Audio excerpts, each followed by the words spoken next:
Seus comentários, Paulo. Bom, são alguns. Vamos começar com essa questão da popularidade, né? O Rasmussen, ele faz um instituto que ele faz desde o início do mandato do Trump, um tracking, né? Tracking, ele é um pouquinho diferente da pesquisa, porque ele é um acompanhamento diário. Normalmente o do Rasmussen é até pela internet. Obviamente com o rigor estatístico, que um levantamento não é uma enquetezinha de Twitter, mas ele tem um acompanhamento estatístico e aprovação, faz a aprovação do Trump desde o início. E se você pegar toda a aprovação do Trump desde o início do mandato dele, tá? Os picos de aprovação do Donald Trump foram em 2017 primeiro, onde ele chegou a ter 50 e poucos % de aprovação. Depois ele teve um momento em 2019 com 53, lá para abril de 2019, mas de um modo geral, a aprovação do Donald Trump oscila em torno de 50%. E a pesquisa eu gosto porque ela não tem... ela faz o seguinte, aprova ou desaprova, e aprova fortemente ou reprova fortemente. E no dia 7 de outubro, por exemplo, eu peguei aqui para efeito comparativo, a aprovação do Donald Trump chegou num patamar muito baixo, chegou em 44%. A mínima que ele chegou na pesquisa do Rasmussen, se eu não me engano, foi 42%. E no dia 7 de outubro, a gente está, ou seja, 19 dias atrás, pouco mais de 2 semanas atrás, ele chegou a ter 44% de aprovação e 54% de reprovação. Esses números foram gradualmente subindo, até que hoje, na segunda-feira, dia 26, não só a aprovação dele bateu perto da máxima, 52%, como já tinha batido na quinta-feira passada, como a reprovação, ou seja, desaprovação, para usar o termo que eles usam, chegou num patamar muito baixo de 46%. A outra coisa que chamou a atenção foi que eles têm, dentro da aprovação e reprovação, eles têm as pessoas que aprovam fortemente e reprovam fortemente. E aí existe uma impressão equivocada, às vezes no Brasil, de que o Donald Trump é uma unanimidade, que todo mundo aqui que é de direita ama o Donald Trump. Isso não é bem verdade. Tem um público grande de direita que não gosta da forma como o Donald Trump age. Gostam até das políticas dele, mas não gostam da forma como ele... Não são entusiastas dele por causa da forma como ele age. E no entanto, a oposição ao Donald Trump é muito ferrenha, muito forte. Para vocês terem uma ideia, nesse dia de 7 de outubro que eu falei, onde a reprovação dele estava em 54%, 49% das pessoas reprovavam ele fortemente, tá? Esse número também vem caindo para 40%, caiu e vem caindo sistematicamente e chegou hoje a 43%.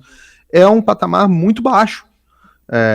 Há muito tempo que eu não encontrava um patamar tão baixo assim. E essa desaprovação de 46%, eu fiz uma rápida pesquisa aqui para encontrar qual foi a última vez que ele teve uma reprovação de 46%, e eu não encontrei. Eu não sei qual foi o momento. Eu estou aqui pesquisando. A reprovação do Donald Trump, o melhor patamar que eu tinha visto aqui tinha sido 48%. Que achei 47% em 10 de abril de 2019, para vocês terem uma ideia. Então, assim, essa tendência como um todo é muito, muito positiva, falando de aprovação, né? Agora vamos falar da pesquisa para a intenção de voto. E aí eu queria fazer algumas ressalvas. Muita gente no meu Twitter e no meu Instagram veio me perguntar, poxa, Paulo, mas o Rasmussen é um instituto confiável? Eles acertaram, erraram?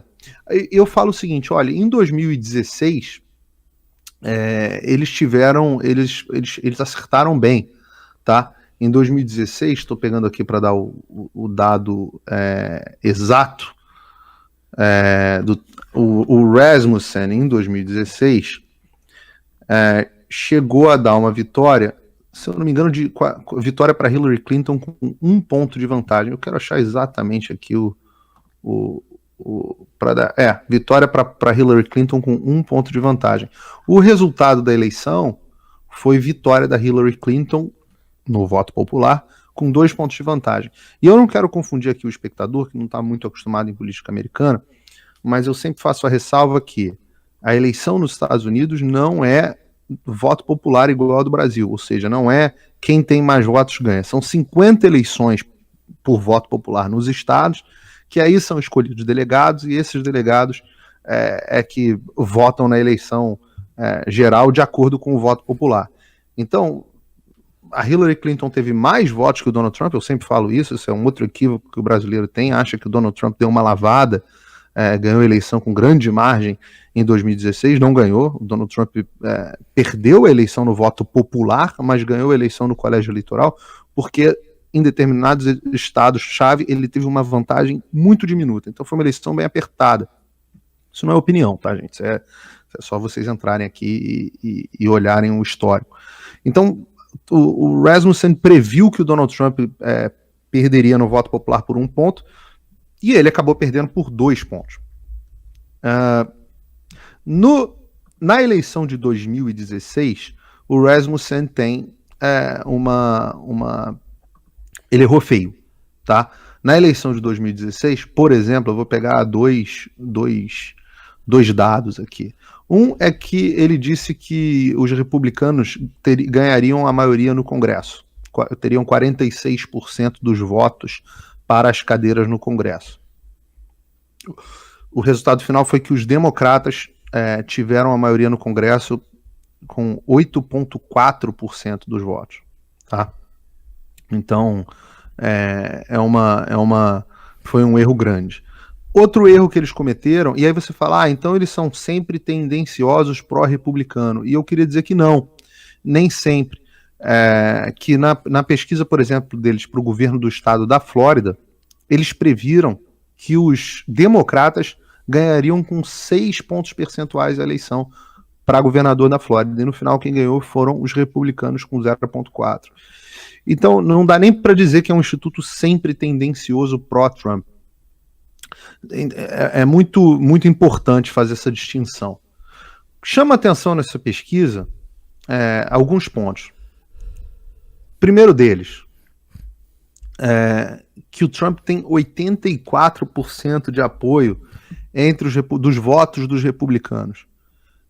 E o Biden tem 77% de apoio nos votos entre os democratas. E o Biden também tem uma vantagem de 7 pontos percentuais entre os eleitores independentes, que não são nem republicanos nem democratas. A outra coisa que chama... Bom, isso é interessante porque durante quase todo o mandato do Trump, ele teve algo como 95% de aprovação entre republicanos. E uma crítica que as pesquisas do Rasmussen especificamente têm apresentado é que, por exemplo, essas pesquisas onde você mostrou, Ítalo, que houve uma vantagem de mais de 10 pontos para o Biden, o Trump estava com coisa de 74% de aprovação entre os republicanos, o que é muito dispar para as outras pesquisas que avaliam, por exemplo, só a aprovação dele entre republicanos, pesquisas isoladas.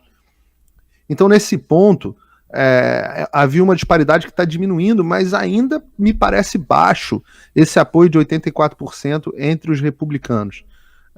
Principalmente porque, como o Partido Democrata se radicalizou muito, é estranho que ainda haja um percentual significativo dos republicanos que, aí no caso 16%, né, que não aprovassem o Donald Trump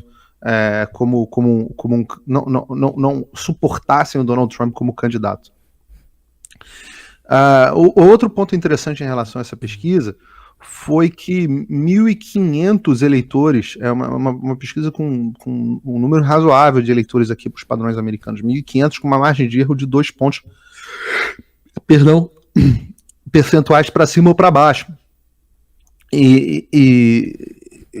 Então é uma margem de erro muito baixa. Agora, ainda há na pesquisa 2% de eleitores indecisos. Paulo, só me esclarece uma coisa, só para deixar claro para quem está nos ouvindo, né? Claro.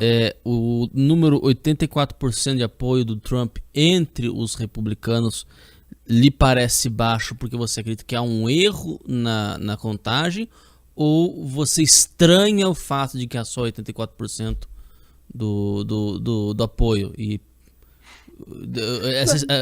a sua estranheza não ficou clara para quem tá ouvindo. Claro, a minha estranheza é pelo seguinte, porque você tem uma série de outras pesquisas que avaliam só a aprovação do Donald Trump entre os republicanos, por exemplo, tá? Pesquisa só de aprovação, não estou falando de pesquisa eleitoral.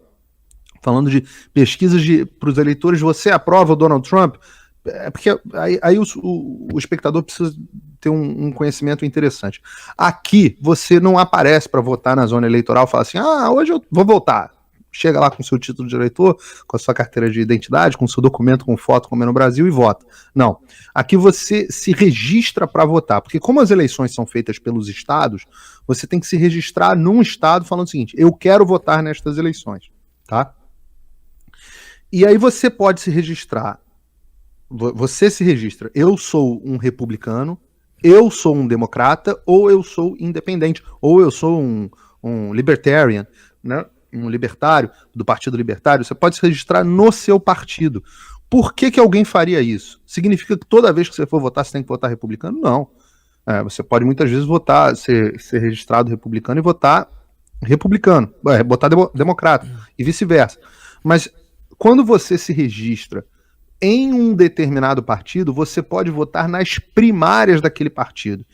E é muito importante que o brasileiro saiba disso, porque o processo eleitoral aqui, os candidatos, até os candidatos a deputado no registro, a congressista, todos os candidatos, antes deles terem a sua eleição, o partido faz uma coisa que se chama de primárias, para tudo. Não interessa, para xerife, primária, para sei lá, para deputado estadual, né, assemblyman, primária. Então é por isso que as pessoas se registram dentro de um determinado partido. E eu estou explicando tudo isso porque aí você normalmente pega assim, você pega uma amostra só de republicanos, uma amostragem só de republicanos e fala assim, qual é a aprovação do Donald Trump? E durante todo o mandato do Trump, essa aprovação esteve sempre acima de 90%. Nas outras pesquisas eleitorais, você também sempre encontra uma aprovação do Donald Trump superior a 90%. Essa pesquisa do Rasmussen, desse instituto que a gente está falando, Rasmussen, essa pesquisa foi a última que deu essa margem de erro, essa margem de distância entre o Biden e o Trump de 10, 12 pontos. O Trump estava só com 74% de aprovação. E agora está com 84%, que eu acho baixo ainda.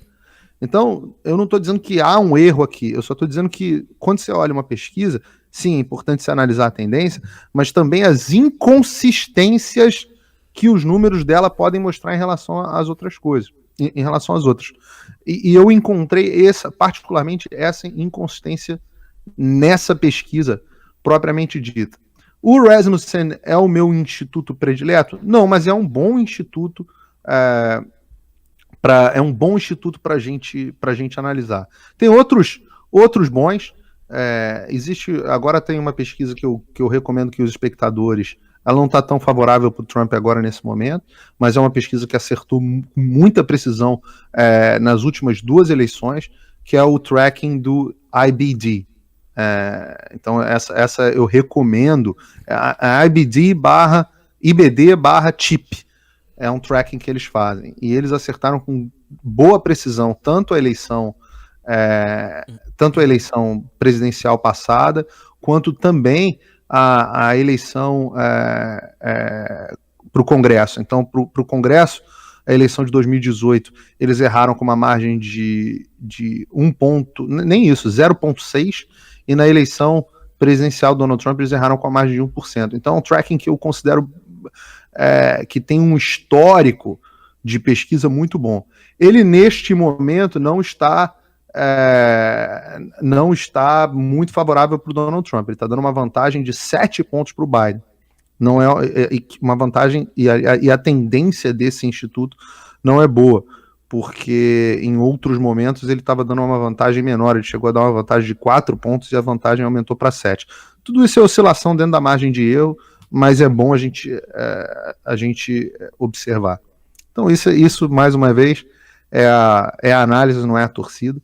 Tem uma pesquisa muito boa para o Donald Trump, com um track record bom, um histórico, né, de acertos razoável, bom, e tem uma outra que eu considero um histórico melhor de acerto, e isso não é opinião, isso é simplesmente o quão perto eles tiveram de acertar o resultado, e essa tá apresentando um resultado um pouquinho pior para o Trump.